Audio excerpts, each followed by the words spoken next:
L'élevage des poulets de chair est un business super rentable, ce qui est vrai. Dans plusieurs vidéos, on te parlera de 30% de rentabilité, ce qui est possible, mais avec quelle stratégie? On ne te dira jamais que tu peux investir et faire moins 30% de ton chiffre d'affaires. On a l'habitude de penser que ce n'est que la pandémie, ce n'est que la grippe aviaire qui peut menacer ce secteur. Et pourtant, les petites erreurs, la variation du marché, parce que ceci, il faut souligner, le marché des poulets, c'est comme la bourse. Ça varie, le marché est trop en mouvement. Quelqu'un peut vendre aujourd'hui à 2500 francs et toi, tu viens demain vendre à 2000 francs. Dans cette vidéo, on parle de la stratégie la plus importante qui est le coût de production. Car si tu produis à moindre coût, là tu es sûr de faire au moins le gain. Comme j'ai dit, on ne fait pas toujours le gain. C'est ce coût de production qui définit à la fin combien tu as dépensé sur un sujet par rapport au prix du marché. Je prends un exemple. Si tu produis un poulet à 2000 francs et que sur le marché, le poulet coûte à l'heure actuelle 2000 francs, ça veut dire que tu tournes en rond. Tu as produit, tes sujets sont là, bien portants. Tu n'as même pas eu beaucoup de pertes, mais te voilà, tu ne feras aucun bénéfice. Donc, le coût de production est très important. Parce qu'en général, on ne gagne pas grand-chose. Tu gagneras 200 francs, 300, maxi 400 francs par sujet à la fin de production. Dans cette vidéo, je te parle des coûts de production. Cette limite que tu ne dois pas déborder. Tu peux produire et aller vendre pour perdre. Et parfois même dans la perte, tu ne trouveras pas preneur. Aujourd'hui, on parle des coûts de production et de sa limite. À tout de suite.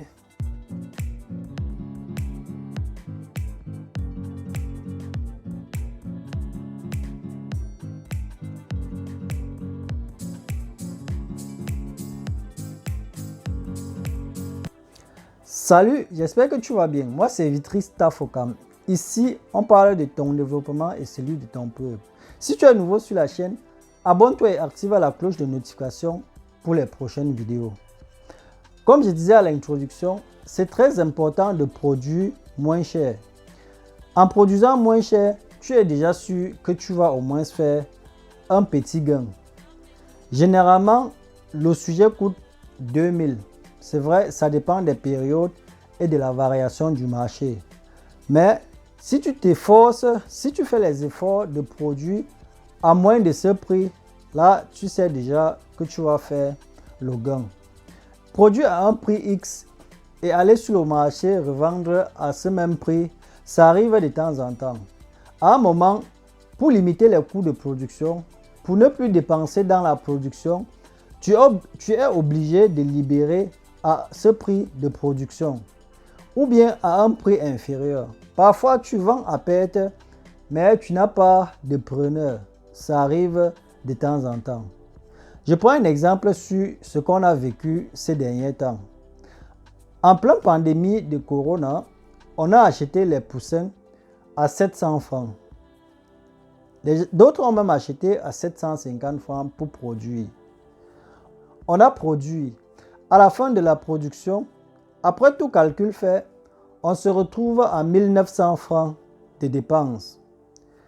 Dans ces 1900 francs, si on réduit l'achat des poussins, ça veut dire qu'on a produit le sujet à 1200 francs. Mais malheureusement, le marché n'était pas bon. Une semaine avant, le sujet coûtait 2400, 2500 francs. Quand nous on arrive sur le marché, le sujet coûte 2000 francs. Et comme on ne vend pas toujours sur le marché, au client final, au consommateur, on se retrouve en train de vendre le sujet à 1850, à 1900 francs au revendeur. Là, on est en train de tourner à perte. Comme j'ai dit, le marché des poulets de chair, c'est comme la bourse. Le marché varie beaucoup. Une petite parenthèse, pourquoi un sujet qu'on a acheté à 700 francs et avec les coûts de production qui étaient élevés et avec les prix des céréales qui étaient aussi élevés, pourquoi on se retrouve sur le marché en train de vendre à ce prix? Ce qui s'est passé au Cameroun, c'est que pendant cette pandémie, le gouvernement camerounais a acheté, a importé les poussins et a distribué aux grands producteurs. Ces producteurs qui ont produit les poussins cadeaux pour éviter la hausse des prix sur le marché. Voilà que les simples producteurs, les petits producteurs qui ont dépensé énormément d'argent pour produire se retrouvent en train de tourner à perte.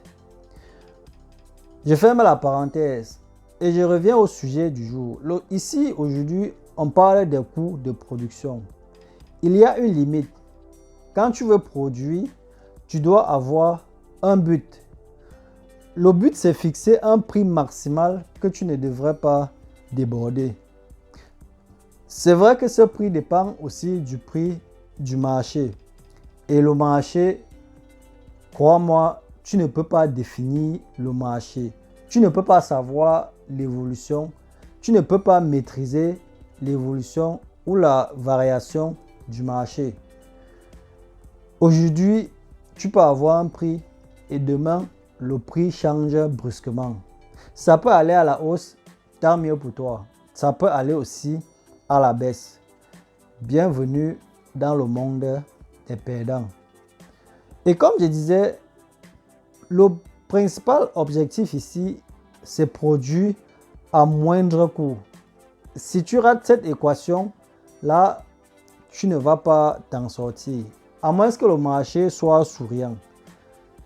Je dis toujours, si tu produis à plus de 1700 francs, je dis bien, si tu veux produire, si tu fais les calculs et qu'à la fin de production, tu seras à 1700 francs, c'est que là, c'est bon.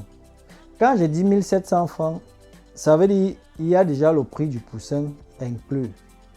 Je ne sais pas combien le poussin a coûté, mais tu dois faire l'effort de produire à moins de ce prix. Parce que là, même si le sujet coûte 1900 francs, tu feras au moins 200 francs de gain. Parce qu'en général, on court derrière 200 francs par sujet. C'est vrai, parfois, ça arrive que tu gagnes 500, 700 francs par sujet. Ça, c'est très rare. Sinon, le marché bouge beaucoup. C'est comme à la bourse. C'est comme une paire de devises. C'est comme la crypto-monnaie. D'ailleurs, une petite parenthèse, parlant des devises, on y reviendra. C'est aussi un petit moyen de gagner un peu d'argent. Tu ne deviendras pas millionnaire avec le trading, que ce soit les devises ou la crypto-monnaie, mais tu pourras gagner un peu de sous avec ton téléphone pour arrondir les fins du mois. Comme je disais, tu dois produire très moins cher pour espérer faire un bénéfice. Et pour produire moins cher, il faut jouer sur les ingrédients. Si tu achètes les ingrédients chers, là, tu ne peux pas faire la magie. Tu vas produire cher. Acheter les ingrédients moins chers, c'est ne pas compter sur les prix du marché. J'avais déjà parlé des céréales dans une vidéo. Je t'avais dit, si tu veux produire moins cher, il y a 3 options. Stocker le maïs, stocker les ingrédients, produire les ingrédients. Et la 3e option, c'était produire et stocker. Donc, produire une quantité et stocker. Si tu rates ces 3 points, alors tu n'as même pas besoin de commencer la production. Tu tourneras à perte. Le coût de production, c'est le facteur le plus important qui influence la marge de bénéfice. Si tu produis cher, et que le marché n'est pas souriant, tu ne feras pas de bénéfices. Tu dois avoir un objectif. Quand tu soustrais le prix d'achat du poussin, tu dois produire à moins de 1200. Disons, tu dois faire les efforts pour produire à 1100 francs. Si tu produis le sujet à 1100 francs et que ton poussin a coûté 500 francs, généralement c'est le prix du poussin, là tu sais qu'à la fin de la production, tu es à 1600 francs. Et même si le marché chute n'importe comment, tu feras une bonne marge de bénéfice. Donc j'insiste encore beaucoup sur le coût de production. Tu rates le coût de production, tu rates le marché et te voilà en train de faire la perte. Il n'y a pas de magie. Tu produis et c'est à la fin de la production, le jour que tu vas sortir tes sujets, tu apprends ce qui se passe sur le marché parce que, comme j'ai dit, tu ne peux pas tracer le marché. Tu ne peux pas estimer l'évolution du marché. Le marché varie beaucoup. J'insiste encore sur les coûts de production. Regarde ce point. Travaille sur ce point si tu veux faire l'élevage en général. Le coût de production, c'est le number one.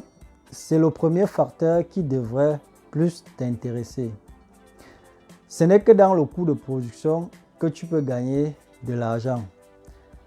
Merci de m'avoir suivi une fois de plus. Surtout, porte-toi bien et à dimanche prochain. Ciao.